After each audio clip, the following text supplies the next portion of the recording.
Some of Family Guy's most iconic episodes are the Rhode 2s, but they haven't actually produced a new one in quite some time. What was it about these episodes that resonated so much with audiences, and why is it that the concept hasn't been revisited in so long? Let's take a look at all 8 Family Guy Rhode 2 episodes, and let's find out.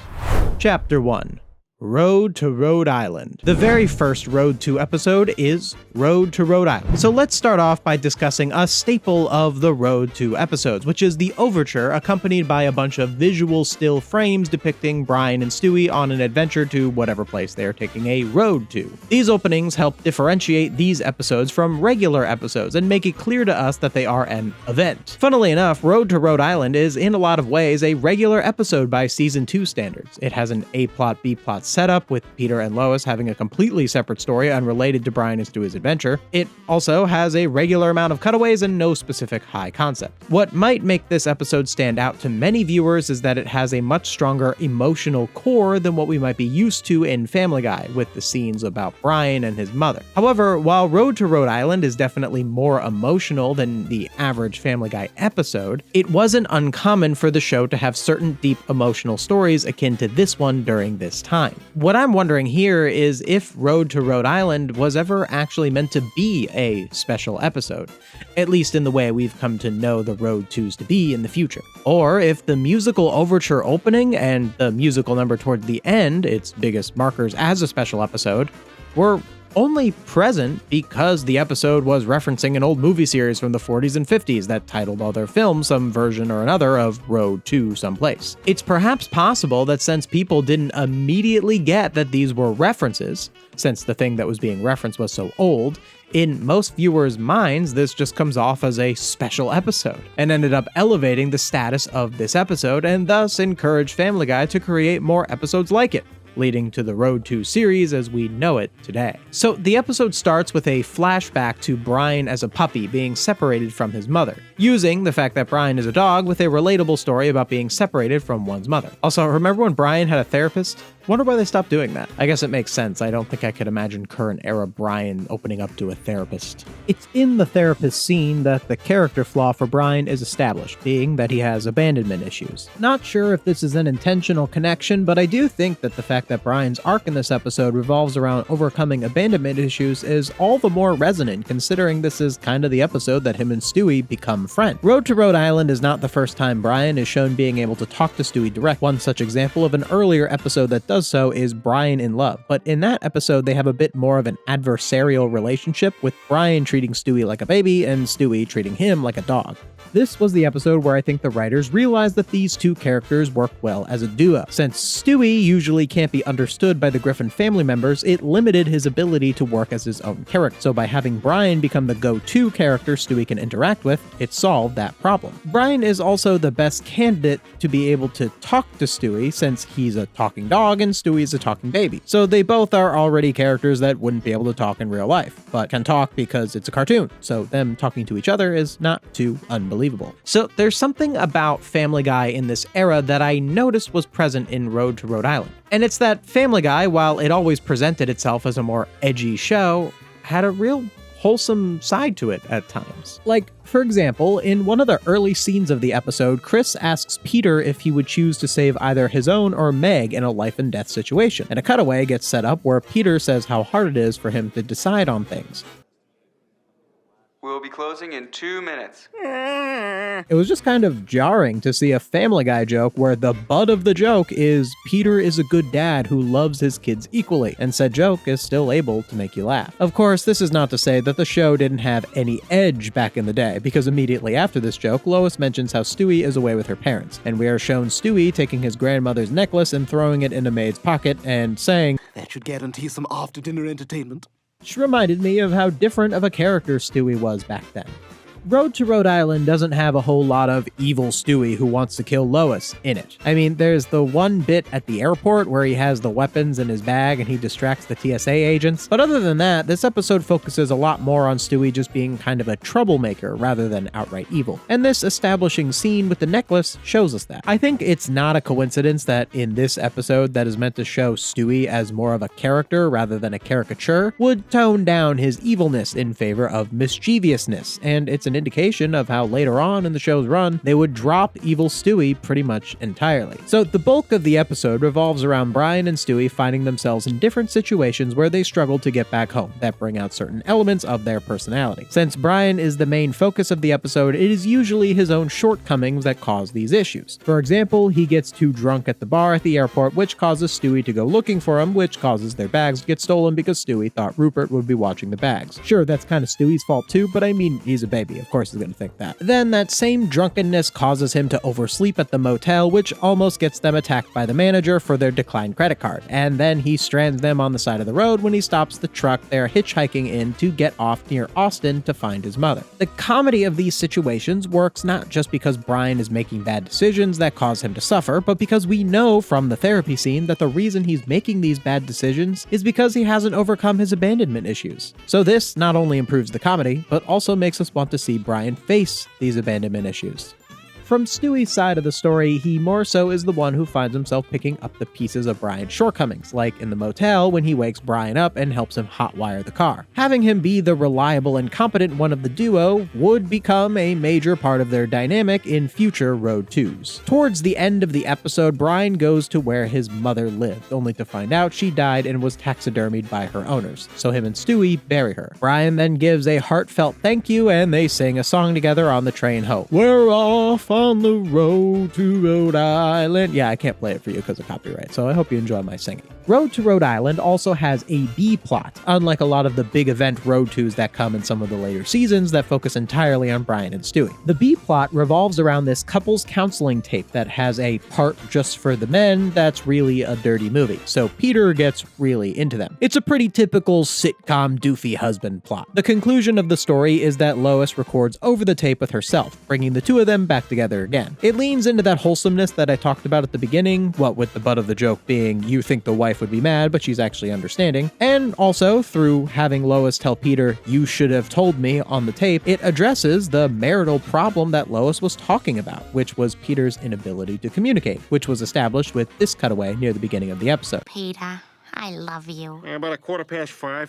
So that's Road to Rhode Island. I have just about no criticism of it as far as Family Guy episodes go. It has that combination of good humor and good heart that is just not something we've really seen in the show in a long time. And it established the Road 2 episode, which would appear again just one season later. Chapter 2. Road to Europe. The next Road 2 episode is Road to Europe.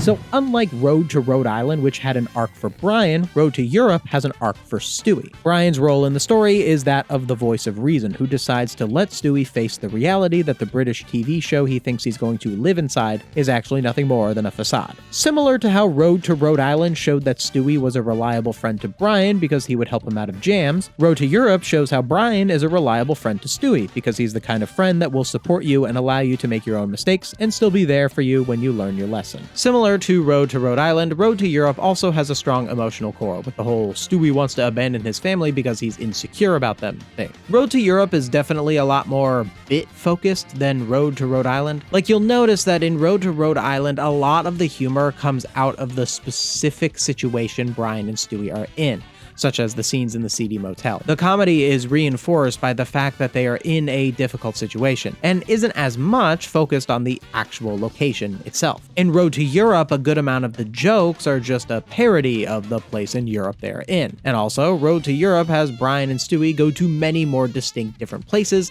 that we have a cultural understanding of that they can make jokes about. Whereas in Road to Rhode Island, they don't visit any places that one would really make jokes about. I don't say this to say that one episode is better than the other, Both Road to Rhode Island and Road to Europe tell a story and succeed at being funny, which is exactly what a show like Family Guy is supposed to do. And these disconnected bits about all the different places in Europe from Road to Europe, while they don't directly comment on Brian and Stewie's character, still do help reinforce that Stewie is in a place very much different from his home. And that's the point of the story. Stewie learning that his home is where he belongs, and that he doesn't belong in Europe. And the exaggerated European jokes help reinforce that. This Road 2 also has an unrelated Peter and Lois B-plot. This one is about them going to see Kiss in concert. It was probably mostly written because someone who worked on the show was a big Kiss fan. They're also referenced in the Christmas episode too, with the whole Kiss Saved Christmas running gag. While the B-plot scenes do kind of drag on a little bit at times, I do like the lesson where Peter at first thinks less of Lois because she doesn't actually know that much about Kiss, but then realizes that she used to go out with Gene Simmons, so it shows that Peter shouldn't have judged her. Chapter 3. Road to Rupert. This next Road 2 episode revolves less around traveling to a place and more about retrieving an object. The story revolves around Brian accidentally selling Rupert to a family who moved to Colorado, so they go on a trip to find it. Similar to the previous two Road 2s, it does succeed at having a coherent theme and arc. The episode does a good job at making you believe how much Stewie cares about Rupert. And it meaningfully sets up the debate about whether or not Stewie should or should not outgrow Rupert. Don't you think at some point you're gonna have to let Rupert go? Brian, I'm one! Still? What? By investing the audience not only in the emotional state of the protagonist, but also making us question the very same internal conflict the protagonist has, it makes us more interested in seeing him reach the destination, and since we are more invested in that journey, the comedy hits harder. At the end of the episode, Stewie challenges the father who now owns Rupert to a ski race, betting Brian for Rupert. After Stewie loses this ski race, there's a moment where he accepts losing Rupert. Maybe this is a sign that you were right. I am getting too old for Rupert. Only to immediately go back on it and take Rupert. Brian also refuses to honor the bet and simply says he isn't going to live with the family, and then the two of them steal a car to get home. So this is a classic case of Family Guy using its edginess to further reinforce its themes and tell a meaningful story. These moments of Brian and Stewie cheating the bet and stealing a car are meant to show us that these guys don't really take the mature way out of things, and from there, we as the audience can take a few possible different lessons for ourselves out of that. Like, in our own lives, we might be holding on to a Rupert as well, and whether or not we should let go of that Rupert depends on the situation. For Stewie, he's one, still. So he should have a teddy bear. But if perhaps in your own life, your Rupert is something you should let go of, you can view Stewie's story as him stubbornly holding on to something he ought to have let go of.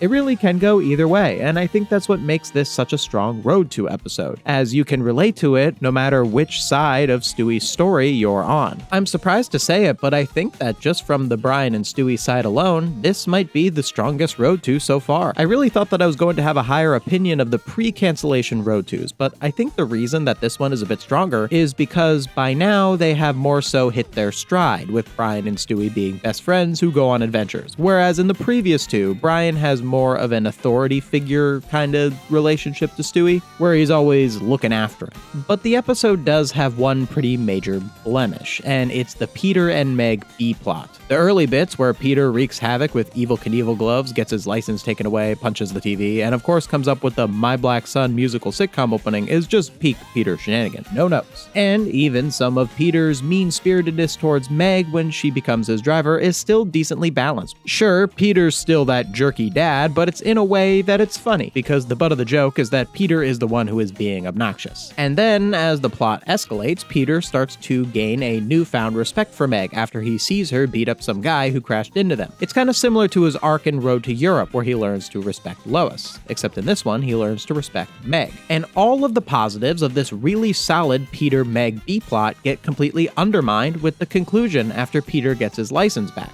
You'll probably go back to treating me like crap, huh? Maybe just to keep up appearances in front of the family, peer pressure and all that. Okay, so in order to talk about what is wrong with the ending to this Peter and Meg storyline, I first need to show you this image. So this image shows a frame from Family Guy where Peter is pointing at these two sad-looking people with a comment that says, "I have lost all respect for Peter." So the scene from this famous image is from the end of the episode Jesus, Mary, and Joseph, which is a parody episode that tells the story of the Virgin Mary and the birth of Christ through Family Guy characters. The final joke of the episode is that directly after Lois praises Peter for telling the story of Jesus, "That's a beautiful story, Peter, about people coming together to form something greater than themselves." this couple with a woman in labor knocks on the door asking for help using their phone, and the whole family turns them away. You're lucky it's Christmas or I'd call the cops on you dirty grifters. We're begging you. I'm getting the baseball bat. So the reason this scene works comedically is that it is making a statement about the hypocrisy of humanity, and more narrowly, the hypocrisy of some Christians who venerate the story of Jesus Christ but don't actually love thy neighbor when presented with a challenge to help them. The sequence uses Peter and the family as a representation of the type of apathy that the joke is criticizing. This comment, "I've lost all respect for Peter," is from someone who misunderstands the point of the scene, and instead bases their feelings on the show entirely on the moral actions of the characters, rather than judging the show based on what the actions the characters take communicate thematically. Or perhaps to give them a little bit of the benefit of the doubt, the commenter may just be upset that Peter, who usually had a bit more of a moral compass in earlier seasons, could be so heartless in this scene. I would also disagree with this take of the scene as well because, one, even though Peter is particularly cruel in this scene, I don't think he was ever, even at his best, some highly moral character, and two, Peter's over-exaggerated cruelty here is necessary for communicating the joke. So what does this have to do with the ending of the B-plot of Rhode to Rupert? Well, if we apply the same standards that I applied to the end of the Jesus episode to this Peter and Meg scene, it doesn't really work the same way. The statement that this scene is making doesn't really resonate. I think it's trying to say that Peter feels peer pressure to be mean to Meg, but there really isn't anything that is socially incentivizing him to do that. Like if you compare it to how Peter acts towards the couple he throws out of his house, he's not trusting them because he assumes that it's a scam, making a statement about how we've been socially conditioned against trust. Perhaps this Peter-Meg peer pressure ending is trying to say a similar thing, but about peer pressure for men to be mean to their daughters. But I think the main difference between these two moments where Peter is mean is that one of them, the Christmas one, has Peter be mean for the purpose of making a statement, and the other one, the throwing lemonade in Meg's face one, is done for the purpose of returning to the status quo of Meg being the punching bag, which wasn't really ever a good status quo to begin with. So after that long, not Brian and Stewie related discussion, that's Rhode to Rupert. Pretty strong addition to the Rhode 2 series. Let's see what came next. Chapter 4. Rhode to Germany. Rhode to Germany introduces the concept of Stewie's time machine. It is also the first Rhode 2 to not have a B-plot, as it focuses entirely on Stewie, Brian, and Mort trying to escape World War II Europe. I think by this point in the show, they realized that the Rhode 2s were viewed as big events by the audience. So from here on out, all of them, except for one, do not have B-plots. I think with Rhode to Germany, it's the first Rhode 2 so far that kind of doesn't have an actual story. Actually, spoiler alert, it's the only Rhode 2 that doesn't really have a story. Yes, even Rhode to India. I'm surprised to say this because going into this video, I thought that Rhode to Germany was going to be one of my favorites because it was one that I liked so much when I was younger. But yeah, unlike the previous 3 Rhode 2s that all had some kind of deeper arc either from Brian or Stewie, Rhode to Germany is mostly just things happening around the characters and them escaping dangerous situations. There are 3 distinct action scenes in the episode. One where the Nazis chase them and Stewie does a Back to the Future reference, another one where they get chased in the submarine, and one more where they get involved in an aerial battle and get saved by a reference that I had to look up. It's Prince Volton from Flash Gordon, by the way. I am a different age from the people who wrote this show.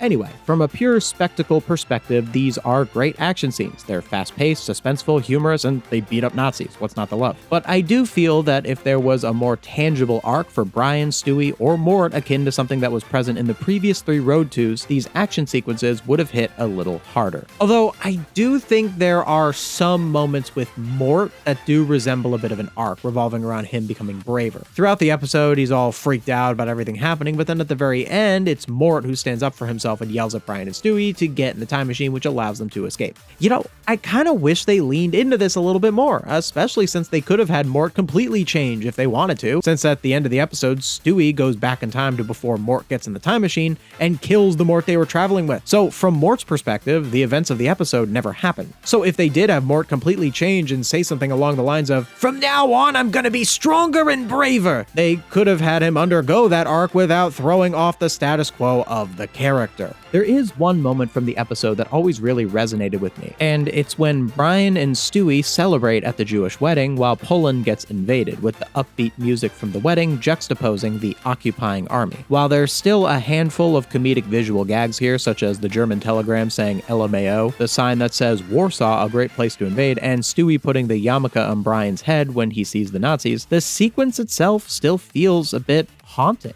And I will say that even though the episode does lack a tangible character arc, and would have been improved if it had one, this moment did make us feel the weight of the time period that Brian, Stewie, and Mort were stuck in. Chapter 5. Rhode to the Multiverse. Rhode to the Multiverse is the most popular Rhode 2 episode. So by now, Rhode 2 seem to have become synonymous with some kind of Stewie-related science fiction. The last one was about time travel, and this one is about interdimensional travel. Even though the episode relies a lot on different gags based on the different universes, it does feel like a deeper theme arises throughout the episode, with that theme being the feeling of belonging. And this theme weighs over each and every universe Brian and Stewie go to, and enhances the comedy of each bit that is related to each universe. Most of the universes they visit either put them in danger, annoy them, or existentially frighten them, which causes them to keep jumping around as the device keeps failing to send them home. But about halfway through the episode, they find themselves in a universe that Brian and Stewie actually state that they would want to relocate to permanently, the universe where everything was drawn by Disney. Now, the most memorable part of this sequence of the episode is how well it replicates Disney's art style and the "It's a Wonderful Day for Pie" song. But beneath the surface, the Disney universe sequence has a lot more going for it in terms of the story. Let's talk a little bit about Peter. So in the first 3 Rhode 2s, Peter had his own separate B-plots, and in Rhode to Germany, he only had a few lines in the beginning and wasn't in the rest of the episode. But Rhode to Multiverse heavily features Peter in relationship to the Brian and Stewie story, more so than any other Rhode 2 episode does. And the reason that Peter has so much more of a presence here is that for every alternate universe they go to that has an alternate version of the family, Brian and Stewie often see alternate universe Peter first. And that makes sense, because Peter is a person who weighs heavily on the lives of Brian and Stewie, not just because he's the father in their household, but because his big personality often puts the family in trouble. And the reason that Peter has the personality he has is because he is an animated sitcom dad. But here in the Disney universe, all of those edges have been removed, leaving him only with a positive disposition and a love of pie. But this alternate universe Peter comes at a great cost. And in order for me to explain what that great cost is, I have to explain the Family Guy Disney Mort joke. So this moment is where Disney Mort walks in, everyone beats him up, and Stewie says, "Oh right, this is a Disney universe." The joke is that they're calling Walt Disney an anti-Semite. They make a couple of jokes like this throughout Family Guy. It's kind of a common thing. And this is an extremely complicated issue with a lot of historical and intersectional angles. A nuance that is certainly not addressed by this Family Guy joke. Leaving all of that aside, from a story perspective, the moment itself simply represents the reason why Brian and Stewie end up leaving the universe that they thought would have been perfect for them, which further reinforces the whole "no place like home" theme of the episode. So after a few more alternate universe-related bits, Brian and Stewie find themselves in an alternate universe where dogs and people switch places. Brian, being reluctant to leave this universe, ends up breaking the device, stranding them there. In the end, Brian does end up going back to his original universe, but the human Brian from the dog universe decides to abandon his own universe, which shows Brian did have a desire to live in a world where he was the dominant species. But it's able to show that without shifting the status quo by having Brian actually leave his universe. The narrative also shows that the human Brian made a mistake, denying the universe where he belongs, because he immediately gets hit by a car after leaving the Griffin house, showing that when you stay in the universe that you don't belong in, bad things can happen to you. So that's Rhode to the Multiverse. Of course, it's mostly remembered for its silly bits involving alternate universes. My personal favorite is the political cartoon universe. But I think in analyzing it, we can understand how the deeper story behind those bits are what made it resonate so much with audiences.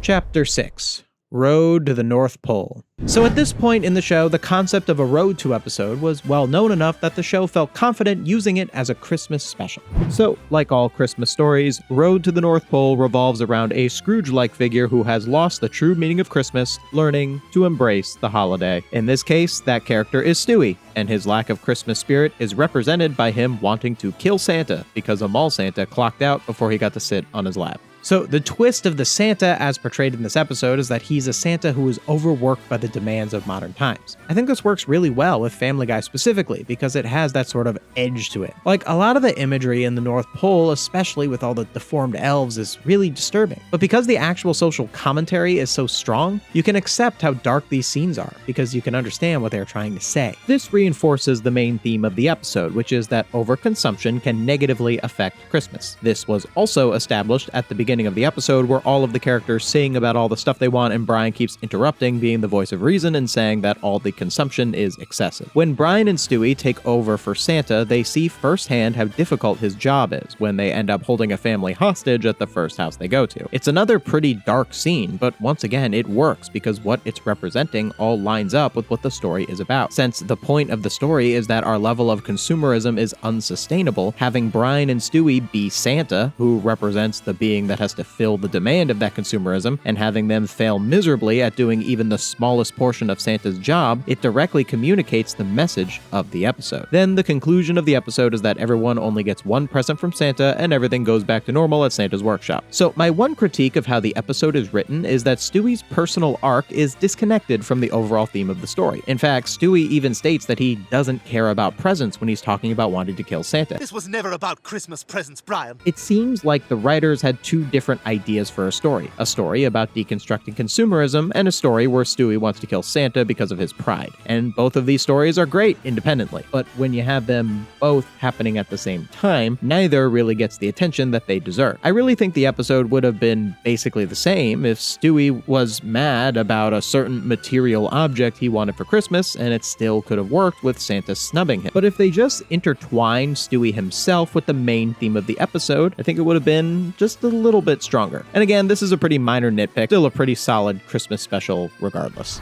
Chapter 7. Roads to Vegas. Roads to Vegas is another Road to that utilizes science fiction elements. The sci-fi gadget in this Road to is a teleporter that malfunctions and clones Brian and Stewie in Las Vegas, leaving the other Brian and Stewie to have to take a plane. The Brian and Stewie that got teleported have much better luck than the Brian and Stewie that had to travel by air. Vegas was really the right location to choose for a story like this, since it's a place that is notorious for being either really good or really bad, depending on your experience. From there, the episode goes through a series of jokes that revolve around the misfortune of one Stewie and Brian as compared to the good fortune of the other. The episode uses this premise to challenge the relationship between Brian and Stewie, with the good luck Stewie getting killed and the bad luck Brian getting killed as well, showing that no matter what level of luck, these two have the capacity to betray one another if backed far enough into a corner. For season 11, this is definitely one of the stronger episodes, but it's also an indication that at this point in the show, the only Family Guy episodes that are good or memorable revolve around some kind of gimmick, especially the Stewie-related science fiction gimmicks, and normal episodes are usually the weaker ones. But even with that in mind, Road to Vegas is still a highlight of this era of Family Guy. Chapter 8. Road to India. And this brings us to the final Road to episode.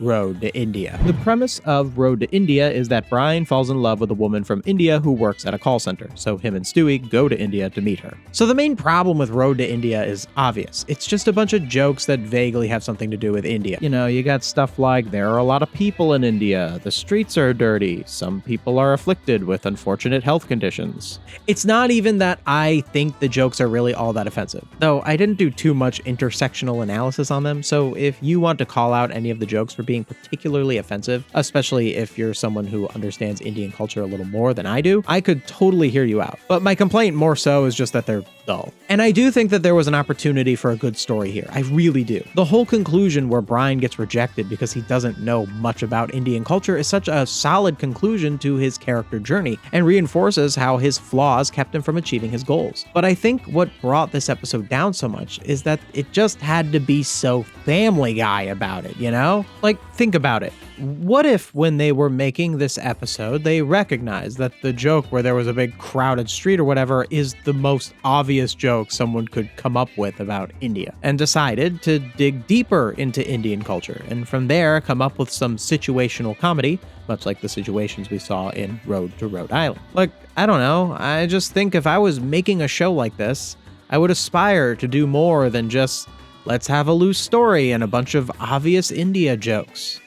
Maybe that's just me. Oh yeah, also Rhode to India has a B-plot. It's the first Rhode 2 to have a B-plot since Rhode to Rupert in season 5. The B-plot is that Peter goes with Joe to bingo at an old folks home, and Peter becomes like really into bingo. I think it's almost self-referential that it's doing a Peter gets really obsessed with X thing plot, but just pointing out that the plot is trite doesn't make it any less trite. It's funny, since Rhodes to Vegas was treated like a more special episode, I was shielded by the double digits Family Guy season rock. But in this bingo B-plot, it is on full display. It's not very funny, it's filled with random references, and its ending is just kind of mean-spirited. Like, Peter is mean to Joe and to his kids at the end. I've truly lost all respect for Peter. No, but seriously, the mean-spiritedness of this episode isn't in service to telling any sort of broader story. It's just a way to make conflict happen so they can get to the next scene, and it shows. And the fact that there even is a B-plot shows how much they didn't really value this Rhode 2 as much as the previous ones. It feels a little bit like the first couple of Rhode 2s. You know, it doesn't revolve around science fiction, and it has a simple arc about Brian wanting something in a faraway place, and through failing to achieve that thing, he learns something about himself. It's got all the pieces of what a Rhode 2 should be, but the scenes are so clunky and the jokes are so unfunny that it just undermines the entire thing, and makes this, unsurprisingly, the weakest of all the Rhode 2s.